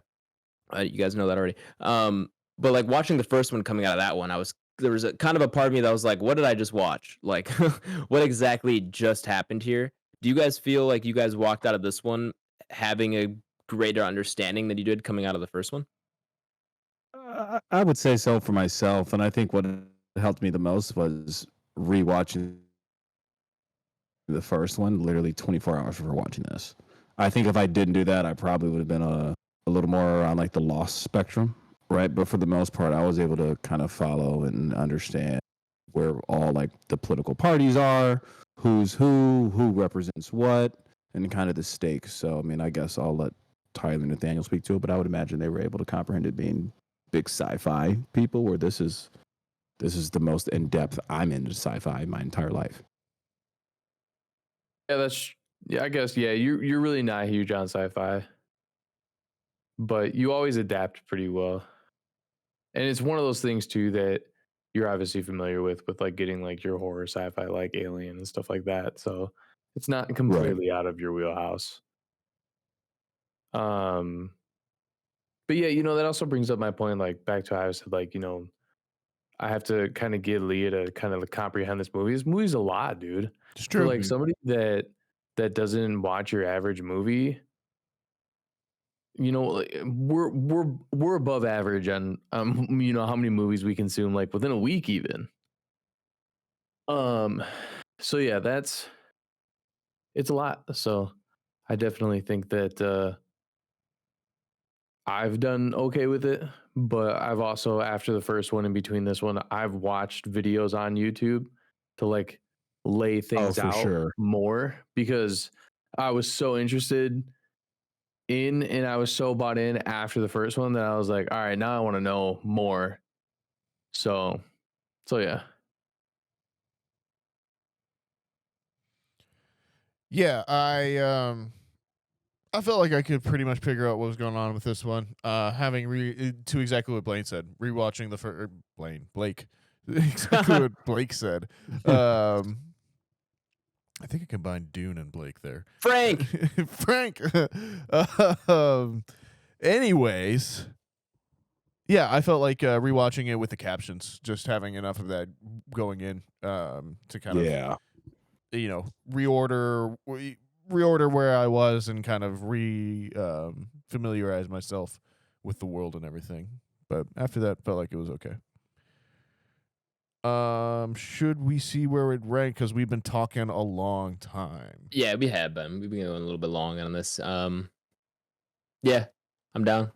Any other big points here? Oh, this movie's fucking awesome. It is Pretty damn cool.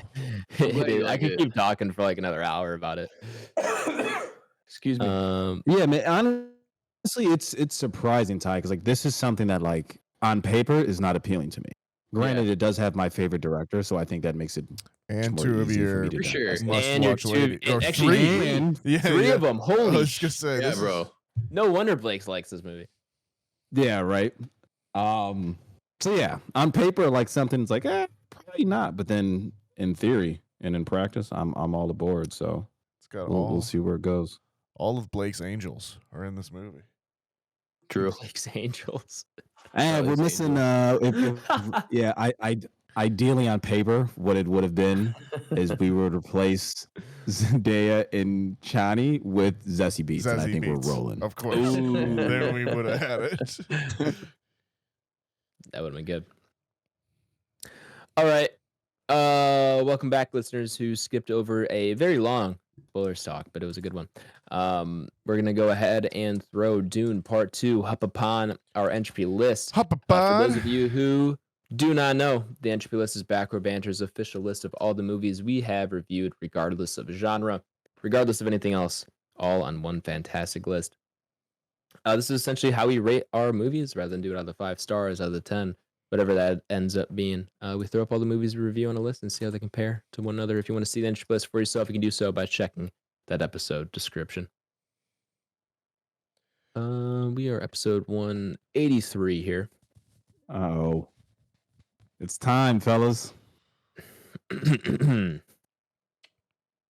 First one's at who's 30. letting it rip first? First one's at 30. Yeah. First Dune is 30. What's it between? Back to the Future first- and Spider-Man Into the Spideyverse. I got mine. Okay. Go ahead. I'm sure Right. Nathaniel's the lowest, so we'll let him rip I it. think I am the lowest. I'm gonna put this at 12. I'm gonna put it Blasphemy. below. Oh wow. I'm gonna put it below Alien. I'm gonna put it above Your Name. Yeah. That's above Arrival in the Denny V rankings. That's above Mhm. Blade Runner 2049 and Oppenheimer and Killers of the Flower Moon. For those of you keeping track at home, That's good context. That's good context. Yeah, and then you got Yeah. Dune way down at 30. But yeah, up above it you got Alien. Then you got the top 10, which. Yeah, I mean, like I don't know. I think that's just where I'm at. That's where I'm at. I don't see this Yeah. taking a top spot from the top 10 for me. Valid. Yeah. That's well, okay. powerful enough for you to come out and say, "Hey, I'm pretty confident I'm the lowest." 12. Right. So Well, like, are you guys? I think- Yeah. That's still a big statement. Are you guys? Are you going against me here? I feel like the mood of the pod has been overwhelmingly positive here. I mean, I'm going against you, but like in the good direction, in the Yeah. positive direction. Well, all right, spin it up. Ty, Blake, do you guys have your rankings yet? No. Blake? Maybe Uh-oh. not. Did we lose him? Did we lose Blake again? May have. We may have. Wow, how anticlimactic. Let's He just said he's crashed again. did he say all right, cool. I wanna wait for him because I need him to be here for this. Well, since we probably won't go into what we're watching because this has been a long one, unless you guys really want to. No. Yeah, we can fill with no. what we're watching. Yeah, just a little pizzazz in the Yeah. middle here. I don't know why, but I went back to like a super nostalgic like childhood TV show, Sure. Power Rangers. Okay. Which one? I actually went with like I guess like a later one. It wasn't the original ones. It was SPD. Seattle Police Department. Yes. Yeah. What is SPD Power Rangers? They're like there's like robots and I don't know, it's like any typical fucking Okay, Power Rangers. well, sometimes they're like, we got dinosaurs, and other times they're like, we got jungle cats that are like. they got Yeah, Nathaniel's got a point. You really don't know. they're cops, SPD. So they are cops. They're Seattle Yeah, Police yeah. Department. Yeah, that's why I said yeah. Oh shit! Okay, my bad. I didn't know. I was just throwing that out there. Didn't know it was an actual thing. No, they are they're cops. I'll tell you. That's their shtick. Tell you what, I will be watching. UFC 299 this weekend. Nice. Got some good ones. Your boy Sugar Sean O'Malley's defending the 135. Against who? The belt gets Marlon Chito Vera, his don't lone know who that loss is. in the MMA. There's a lot of other ones. This is actually a really stacked card. Dustin Poirier, Benoit Saint-Denis, great fight. Saying a lot of names I don't know. You know, I'm Watched tired. the was it Abu Dhabi? Bahrain? Saudi Arabia was Bahrain was the first. I one. watched yeah. Saudi yeah. Arabia is the next one, isn't it? Watched that rerun today. Just had it on in the Rerun. background. I was working from home today. Or like the VOD. Oh, okay. Yeah. What else have I been watching? Drive to Survive. I have been rewatched watching Dune Part Drive- 2. Yeah, I have been watching Drive to Survive. New season. It's been my kind I of. think we and I are almost done. I think we got like 2 more episodes. Oh, really? Yeah. I don't think I Dude, all the watched- drama that's just been going down with that lately is Yeah, it's been insane. cray. Yeah. Still haven't heard like anything official yet about it, which is still the weirdest part about the whole thing. Could you imagine? Imagine Like what? again, it just makes it feel worse. Like the fact that we don't know what anything has happened or Yeah, it's been said, wild. like just makes it. You just imagine the worst things. It's absolutely insane. What are the worst things? Like some Have sort you- of sexual assault, like kind of thing, you know. Oh, speaking of which, Oh wait. Oh, never mind. Go ahead. no, I was changing the subject back to Dune. The lasers are one of the coolest things in Dune, where they're almost like, The las guns. they feel like real lasers where there's like not a color to them, except you can kind of see the white light or whatever, you know, Yeah. Right. rather than like a green or a red or something. Yeah. Right.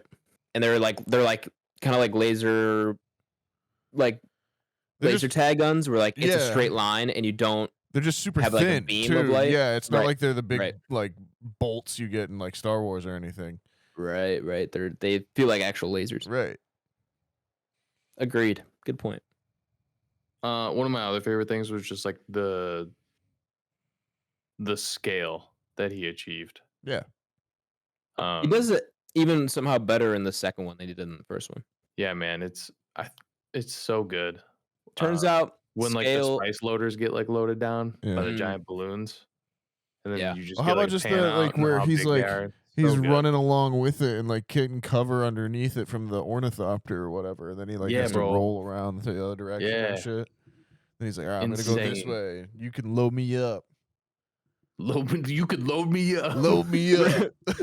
You guys remember Reload. You guys remember when Shami said that?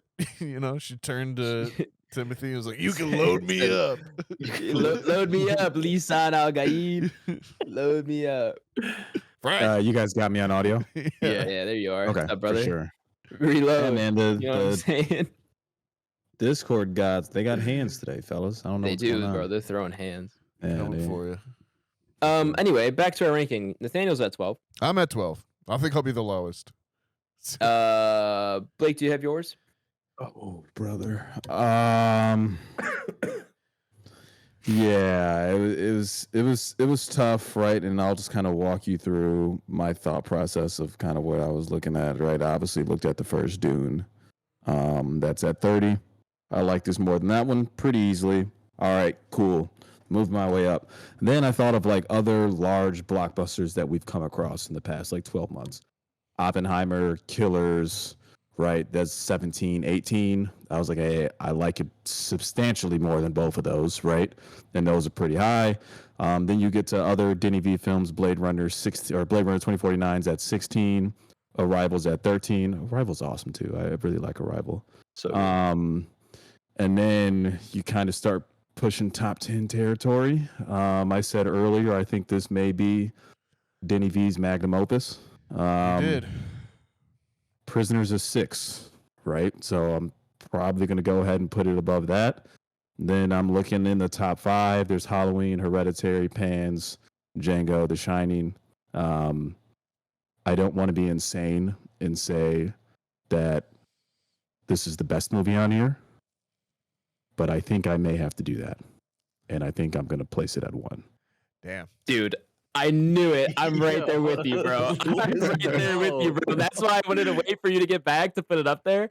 I was like sneaking looks at my monitor. I was like, I'm putting it at 1. Yeah. I say that with little to no hesitation. I mean, I was trying to think of where I wanted to rank it coming into the podcast, and I was like thinking about the list. I'm like, am I putting it at 1? And the more that sat with me, the more that felt right. And yeah, it's not a decision I really rushed into. I have no hesitation putting this at number 1 above The Shining.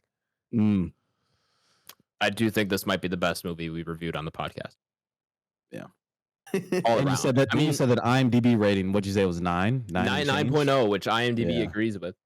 But I mean, just all around the things that we look at in terms of like when we're ranking on the entropy list. It has overall quality, filmmaking, for sure, rewatchability, first watch enjoyment, theater experience. I mean, all those things combined that we rank all of our movies with are like to the max on this movie. Like rewatchability, like dude, I couldn't even watch or wait 24 hours to go watch it again. Like I went the very next day. You know, it just everything is cranked up to 11 on this one for me. I have no hesitation putting it at number 1. Yeah, for sure. I want to see if I can get to it next week with my dad. So yeah, I'm with you, man. We'll see. Tyler, the world is in your hands right now. Because I have an idea of how we want to attack this if you rank it where I think you're ranking it. Right. So we'll go from there, and then the world is yours. Do you guys want me to walk you through it, or you just want me to give you my answer and then walk you through it? Walk us through it. All right. So I thought about it a lot because we saw this on Saturday. For some odd reason, I made a little bit of poke at it in the beginning of this, but I said, we can't actually talk about movies outside of the podcast. Yeah. It's actually really funny that we don't. for the most part. I think it's because we just want to sure. save No, our takes. It's an unwritten Yeah. rule I think we've had in place. Like Tay came out of the movies like starting to talk about it, and I kind of like looked around. I was like, I don't know if I really want to talk about it here. Like, No, I'm I was like, I don't. cool This with, feels taboo. This feels taboo.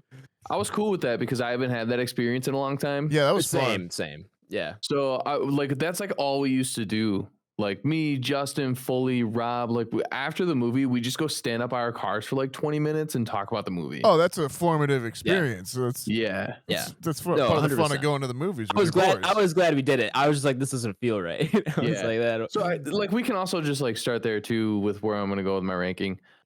How we saw this will be something that like I get to remember for like a really long time. Like I get to see it with like you guys. Tay was there. It was a Saturday night. Like I just haven't been able to do this in a long time, and I can't remember like one of the big times I got to do that with like just the boys. And so it was a really good viewing experience. So that plays into this a lot. And the IMAX was fucking insane. If you do go see it, go see it whenever you get the chance. But if you get the chance to do it in IMAX, for the love of God, please do it. It's so good. So yeah, Prisoners is his other big one up there for me. This is better. I will watch this more.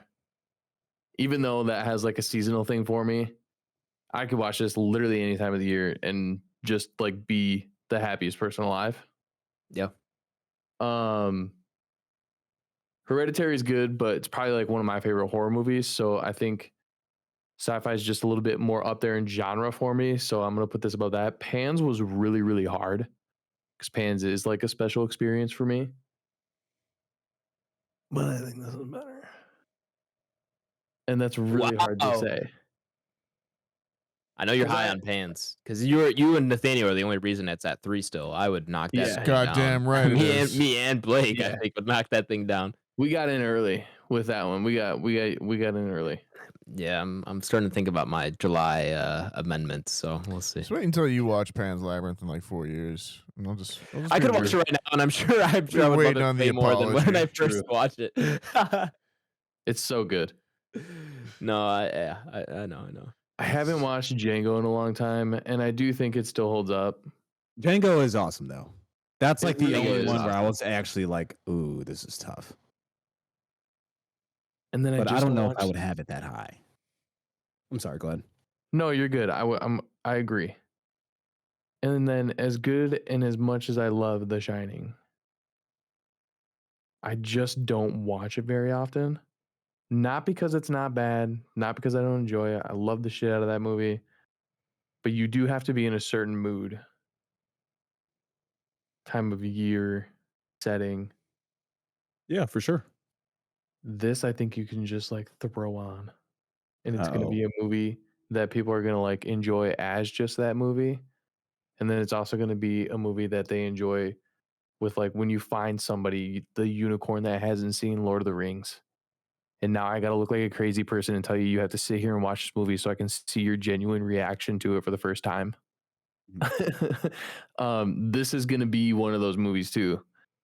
And it's just so good. And yeah, I'm going to be at number 1 as well.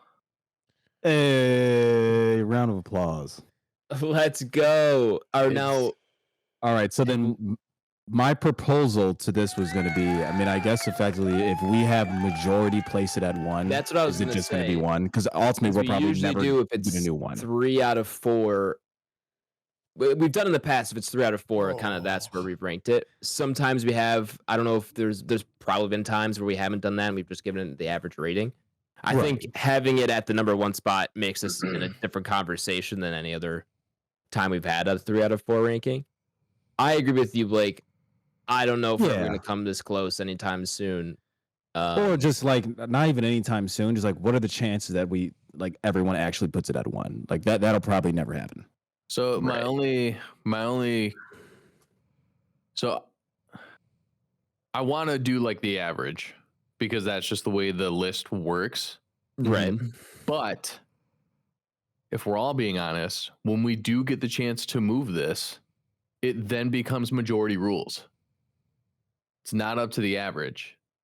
If we decided we wanted to put this at okay. 1, Sure. I see what Right. you're when we saying. decide to reorder the list, Right. if the 3 of us agree that it just goes up to 1 Right. anyways, it then becomes majority rules. Because I very So- well would probably use like my Yeah, for thing to sure. move that up. I think that's a valid point too.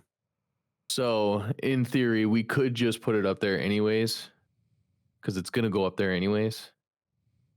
But I mean, since I am the lone, the number 12 on the three ones here, you piece of shit. I would, Yeah.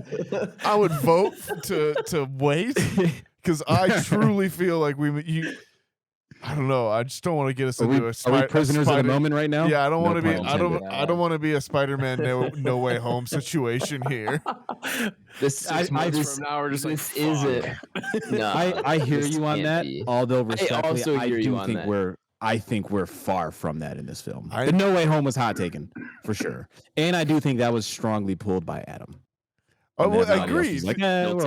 we're all pretty Guilty. good. But Agreed. yeah. I just. I hear you though. I hear you, boss.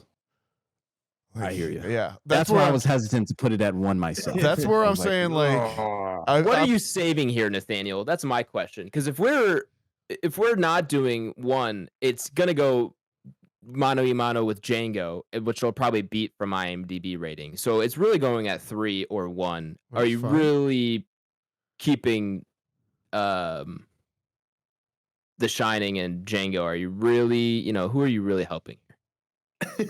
Or sorry, am I saying I'm Pans? It's going against Pans. I apologize. What? I already moved it to number 1. It's all the numbers. I'm so but- confused. You'd be tying it with Pans. I mean, Right. Assuming it's going to be Well, the the no. thing- It'll win the tiebreaker. yeah, I mean tiebreaker. that will 100% win the tiebreaker. Is but that I'm is that what still- you're worried about? No, I'm not worried about that. I just why Oh, would I lost audio My- now. Hang on. I don't. I I'm not guess- gonna- Go ahead, Ty. I'm not gonna obviously argue because, like I said, I don't really care either way. Because, like I said, I will use my vote and my option to move it up. If it doesn't go up there, but Right. fuck. What the fuck was I gonna say? Sorry. Yeah, apologies. I already moved it. You're not. Oh, you're not on your mic. Yeah, you're on your computer Oh. mic. You're on your PC mic. I guess to go through that, right? Now we're so back. I can definitely see both sides of the coin on this. I think, and I'm trying to look at this in a non-biased lens as well, right, fellas? But the only problem I would have with the latter of using the annual revisions, right, to move the ranking is like, if that's the thought process, the chances of us ever getting a number 1 movie is very, very, very slim to null. Because we're probably never all going to watch a movie and all place it at 1. And I understand that's like how the list works, is taking the averages. But I mean, I think if anything, I would say that is probably the lone exception. Would be like majority of if it's 1. Sure, yeah, I see what you're saying. You know what I mean, Yeah, right? yeah. Otherwise, like I wouldn't do that for 5. Right. If 5 people had, or 3 of us had it at 5, then that whatnot. But yeah, otherwise, I Right. feel like it's going to be awfully difficult to ever dethrone the top movie. Oh, for sure. And Well, maybe it should be that way. That's why it's the top movie. So, I mean, I'm just fucking talking out loud. yeah, Let me know how you all feel. about that. I see both sides of it, but I think to Tyler's point, in July when we do our re-rankings, I very might just use that to move it up to 1. And at if you that feel point, ready it to would do have that to in move up to 1. July, go ahead and do it. You can Oh fucking my wait till July, fucking bitch. God. Right. You're gonna make me waste my re-rank on that. Well, no, but I mean, if that's the case, then like, what's to stop me in July just being like, well, I want to re-rank Pan's Labyrinth above the other. I guess you got to get the majority, right? It wouldn't pass. Right. Yeah. Majority rules. Yeah. That's the whole point. I mean, I think that I see both sides of this for sure. for me that works better because at that point it would be the majority rules to put it up there. It would be a couple months, and we wouldn't have the Shell shock. yeah, and it's not like you said, it's gonna be 1, 2, or 3. It's not gonna be like 15 or 78. it is gonna be 3. It'll be 3. It right. beats yeah. out Pans. Okay. So like either way, Pans is Oh. moving down if that's who you're really trying to protect here, Nathaniel. No, I'm not trying to protect anything. I'm trying to protect the fact that you made a fucking list and said everything was going to be by average. And if you want to, right, if you want to put it up against the vote for all three of them, then yeah. And like to Blake's point, is there ever going to be another movie that you can convince or that everyone is going to all go for number one? Maybe at that point, that's where like next July, if there's something that you feel like, hey, I really think this one should be up at number one now.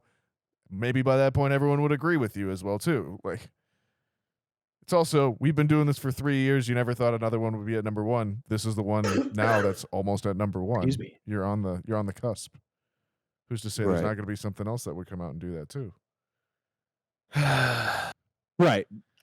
Yeah, I understand that, right? And then we would always have to use the annual revisions to put it at the one spot, which like logically probably does make sense because you're not going off like the movie high of immediately ranking. And then you get your majority rule anyways. Right, which is what we already, Which is what we're doing right now. What do we want to do? Are we flipping a coin on this? Are we rolling with it? Or it seems like it's split because if it you seems guys, like Nathaniel and Ty are on the side of if you want to go do for the annual revision. Me and Adam are rolling like we're rolling. I understand. So how do we want to do this, fellas? For the record, I didn't really necessarily. I don't care which way it goes. I was just playing both sides. Like I was just putting the options out there. If we want to vote majority rules right now, that it just goes up there, I'm down. But if we want to play the rule list, or the average rule, then we play the average rule. I don't really care either way because, like I said, it's gonna go up there. Yeah, I don't think this movie's going away by the time July sits around. No, I don't. Right, that's my point. Is like unless Godzilla vs Kong is better than what we think it is. Oh Jesus. No, my biggest issue is that I'm gonna have to waste my re-rank moving it up 2 spots. Exactly. That's my issue. is come July, I would have waited a year to just move up a movie that don't only maybe should have been. To do it. We each get a revision, don't we? Yeah, but I'm gonna be I'll sacrifice. I'll fall on that sword. Nah. I don't care. Yeah. Or I mean, like what ultimately is the decision right now is with Nathaniel on one side and me and Adam on the latter is like your opinion right now, Tyler, is the world. Where if you were to agree with Adam and I guess all this hypothetical conversation isn't really needed. Or if you're with Nathaniel, then it's like, all right, boom, it is what it is, and we'll have to address it. I will propose this compromise. We leave it at 3. Yeah. Come the revision episode, instead of any of us having to say, hey, I want to bump this up to 1, we just make it on the docket. Hey, are we going to move this up? And if we still get 3 out of 4, then we'll move it. But if one of the it's 3 of us, it's not going to cost you a re-rank. Right. that I'll compromise on. If we just want to make Daniel's like, fuck out of here with that. That's funny. It's fine. I'm fine with that. If you want to delay for a couple weeks to decide if you want Dune 2 on there for number 1, we can go with that. And like I said, if any of us change our mind and say we want to keep it at 3, then we can keep it at 3. If it was a gun to my head, gun to my balls, I would choose to just do it now. But it's not that scenario. I'm just saying. I agree, but I want to respect somewhat the sanctity of the personally. I think that keeps the spirit of the ranking system alive as well too for right now. So I'm fine with that compromise. Okay, let's do that. We'll leave it at 3, below Django Unchained and above Pan's Labyrinth, and then it'll be 1 in July. And so that's where you have it, folks. I'm heartbroken, fellas. It's okay. But I had a feeling this was gonna happen. Oh yeah, for sure. Me too. I was like, maybe Nathaniel will. Fuck you guys. I'm gonna be the villain. For 1 week. You gotta lean into it now for sure. You gotta lean all the way into it. I hope Dune 3 kicks this ass, and you guys all have to put that one up above here. Fuck you. And I'll be right there. Dune 1-2, baby. Dune 1-2. Yeah, right, for sure. Yeah. That's funny. All right, man. 3 it is. 3 it is. 3 it is. I'm still happy with that. That's still a good spot. For sure. Highest new film we've have on here by if you want to put it in Dune, if you want to put Dune in the second spot, fine. I just don't think it's better than The Shining either. No. If we're gonna yeah, right. If we're gonna do the rules, let's do the rules. Based The average on one. No, that was the point of putting it at 3 then. I'm down to break it as long as it doesn't. We can break the rule a little, but For sure. just, I think that's the beauty of the entry list right now. It's like be able to have these types of conversations and like ultimately be like, sometimes shit is hot taking, man, and you gotta like we ultimately hot taked ourselves on the No Way Home. Yeah. And, like, Yeah. you know what I mean? Like, I got a sneaky suspicion that's the someone's beauty- hot I think taking. that's the beauty That's of it. gonna be my hot take. Is someone is fucking hot taking their shit on this being number one, and we'll see in July. That's why I think that compromise works. If you truly think we will cool off on this movie, then it will stay at 3. But I don't see myself cooling off. I'll probably have seen it 10 times by July. So for sure. Yeah. yeah. I would be on the ladder of It's just seeing Blake's face is just that's the breaking beauty my of heart. podcast. Say that What'd again, you bro. say, Nathaniel? I said seeing Blake's reaction there just broke my heart. You know, I felt so much at that. Oh yeah. He very badly wants us to be number one. I just Yeah, man. Oh well. Everyone's got a villain, I guess. that's right. I will be the Dune 2 villain. A movie I like a lot. Fuck you A guys. movie you still had at 12. Yeah. you're also Yeah. It's Dune Part 2. No, it's Dune 2. Not Dune 2. No, it's Tune. It's Dune 2. Tune. I like the tune title though. Yeah, man. 2 Dune, 2 Sandius. No, Jesus. 2 Dune, 2 Worm. Something on there. All right, we are almost at 2 hours on just episode time here, fellas. So let's move on out of here. Next week's review, we have Love Lies Bleeding, the new Kristen Stewart flick. Excuse me. That's new in theaters, so go check that out. Join us for a review of that next week. While we're here, share the podcast, share with a friend, a family member, a sandworm, or Lisan Al Gaib. If you see him, let him know. Let's see. While you're doing that, follow us on Twitter at Banter Row, on Instagram at Back Row Banter Pod, and our YouTube is just Back Row Banter. Tyler Vidalis, where can the people find you at, my man? They can find me on Instagram, Letterboxd, and X, all at Tyler Vidalis, VIDALES. Blake. Yo, Letterboxd, BlakeHolder. I'll be on there logging some things with the Lamar Jackson and Omar combo photo for the Avi. And then PlayStation and Xbox, Mr. Watercoolers, I'm on there doing some things. So yeah, we'll see. I did jump back into the Miles Morales Spider-Man, though. Oh. So I jumped into that after watching Across the Spider-Verse. That's the second one, right? Yes. Across the Spider-Verse. Yeah, and then I'm close to completing it, but then I just jumped back into it this week. So I'm gonna see if I can go ahead and knock that out and move on to a few other single player games I need to work on. But yeah, that's it for me. We'll go. Let's go, Adam. Yeah, you can find me on Letterboxd at Ashware. I've kept up to date. Everything I've been watching movie-wise, not necessarily TV show, it's a little bit harder, but movie-wise is up to date. So you can go follow me there at Aish, that's AYYSH, and on Twitter it's Aish24. Who's left? Nathaniel? You can find me dead in a ditch after my co-hosts are done with me. And then, you can find me on Twitter and Letterboxd at NSKGrick or on Instagram at NathanielG92. Holy shit. Yeah, Sandpiper Tapes is That's my other it. podcast. Let's get out of here. Well, that's it, man. We'll BRB, I guess. We'll BRB, everyone. Be excellent to each other.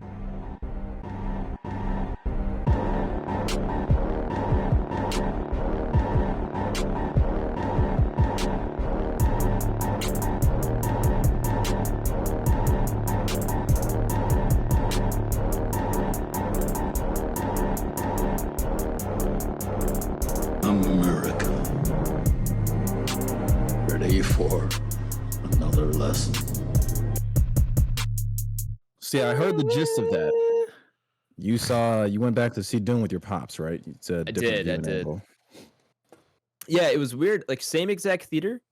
Probably, we were like 8 seats in from the left aisle, roughly. Okay.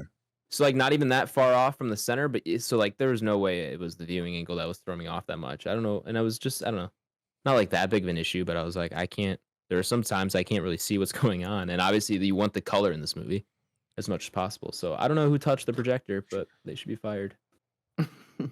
Kill him. Kill him. Kill them. What day was that? Was that Sunday? That was Sunday. That was literally the 6:00 screening Sunday night, like a day later. Okay. So yeah, I don't know what happened. Was it a low-key 24 crowd? hours. Oh, that one was packed too. It was pretty full. I would say ours was maybe a little bit more full. Right.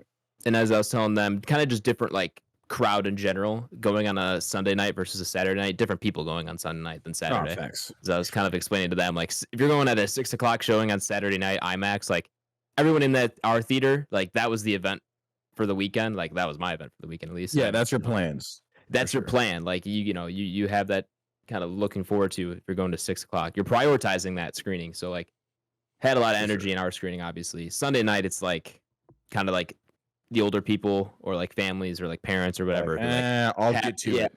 Like I want to see Yeah. it, but like didn't have time Friday, Saturday, or didn't prioritize it enough. It's kind of like, they just kind of wanted to see it. They've heard good things, and like Sunday night's free, so they'll go and see it at Sunday night.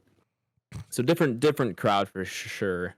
Yeah. But still good watching, just not as great as like an actual theater going experience. But hard to beat what we had on Saturday. We definitely went to the best one, best For possible. sure. Hey, you're. Yeah, man, I can't express enough. I talked about it a lot after we got out of the show, but you know, I'm very I'm very good at going to the movies by myself. And I just haven't had a viewing, especially like on a Saturday night with that many people. And I had a ton of fun. It was a blast. It was Yeah. good. You said your Oppenheimer joint, you said you went like solo on that one too. Where like that would have been the last and it was big- at like 10:30 in the morning, so nobody was there. Right, for sure. So So what was yeah, the last one you've been in where it's a big ordeal? I really don't know because I think it's before like That would have been Endgame at least. Ty, did you Yeah. join? Were you? I went to the Endgame screening with the Best Buy group. Did any of you guys go to that screening? No. No, I did not go to that one. There was a huge group. It would have been. I remember you know? that going around the store though. Yeah, there was a huge group, probably like 20 or 25 of us that all got a block of tickets together. I sat next to Joel for the screening, and I'm like, middle of Endgame, I'm like, what's that smell? And I look over, and Joel's just got the biggest box mod vape that I've ever seen. And he's blowing clouds. I was like, okay, jeez. But yeah, that was maybe I don't know if Infinity it was War. Endgame or Infinity War. But Was it? Yeah, was Infinity War before or after? Infinity War was before. Infinity War was Infinity War is first. 18? That would have been 2018, right? And then Endgame 2019. 2019. Endgame's 19. So yeah, it would have been Endgame Yeah, that I I guess saw. it with would the have been Best Buy crew. Endgame. What about your Spider-Man No Way Home screening? When did you see that? Early as fuck by myself. Wow. Okay, yeah. I had a big one for that too. That's one where I went with my like- dad on that one. And I went like a Saturday night or something like that, and it was a shit ton of people.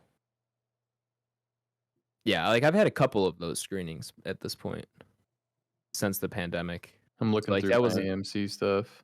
Yeah. Oh, maybe Way of the Water. Yeah. At least Okay, yeah. one of those screenings because I did go with a couple of buddies from high school that I was telling you guys about. Right. I think I remember that. Yeah. So maybe that's like the most recent one. I don't remember how many people were in Yeah. there, but that's at least the last time I know that I went to a theater, like a bigger group, like more than For sure. me and Leah. So Yeah. That was a big one too, because that's one I caught like a Sunday afternoon, because that was like a fucking 4-hour movie.